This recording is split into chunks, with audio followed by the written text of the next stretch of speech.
Screaming. No, I'm not trying to kill you.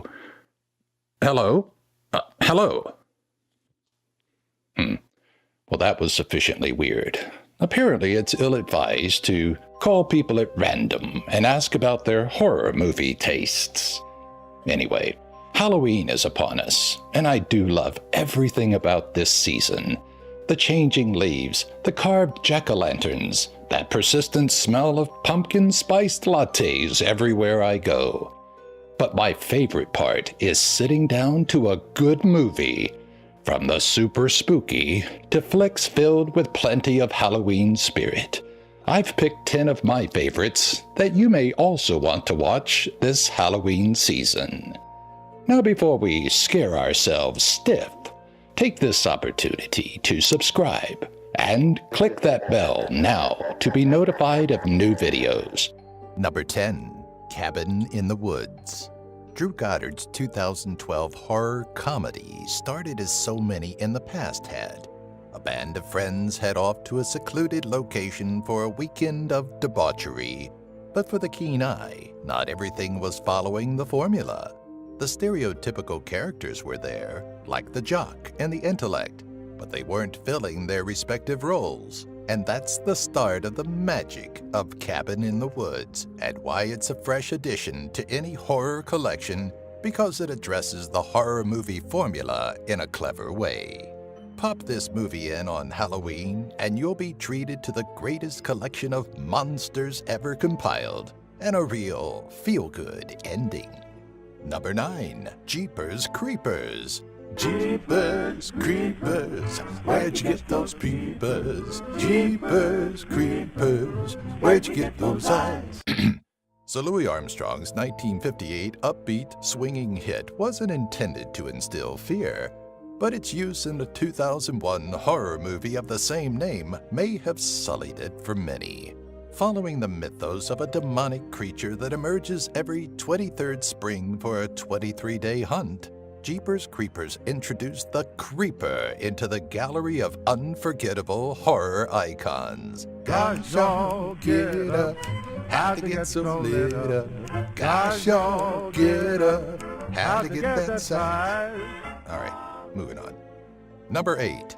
Hocus Pocus.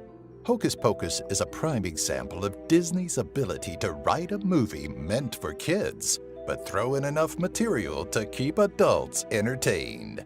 The return of the Sanderson sisters on Halloween night is smarter and more mature than it had to be, making it a well-rounded film for the season.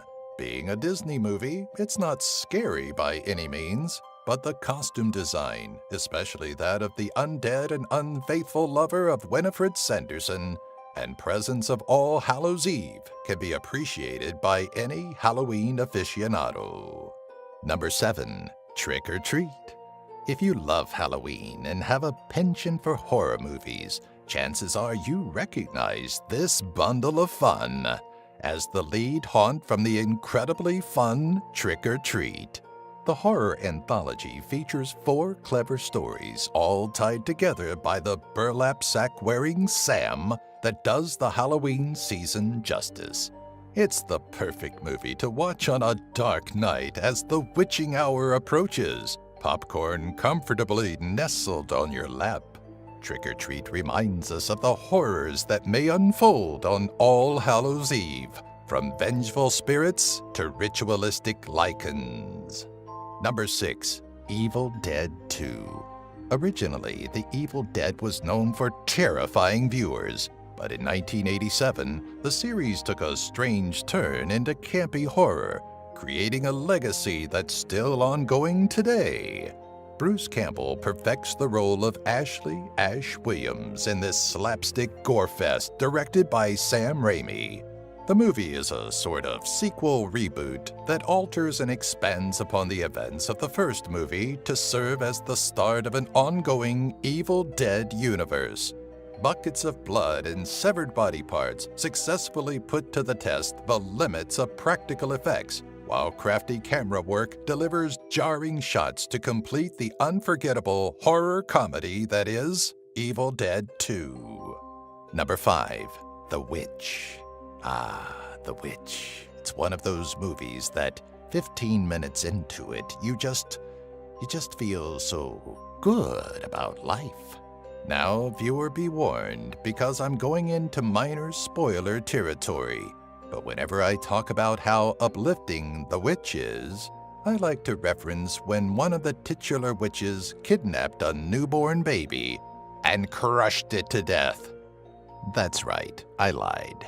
The Witch is a miserable movie to sit through, but Roger Eggers' directorial debut is so haunting and well done that you can't help but add it to your list of Halloween favorites. Number 4, It Follows. This 2014 indie film somehow found a way to turn people walking at an average pace into an effective element of horror. Sure, you could interpret the entire movie as a metaphor for STDs, but I'd rather enjoy it as writer and director David Robert Mitchell intended me to, as a really freaky horror movie. After an unpleasant sexual encounter with her new boyfriend, Jay, portrayed by Micah Monroe, finds herself pursued by a walking entity that takes the form of regular people.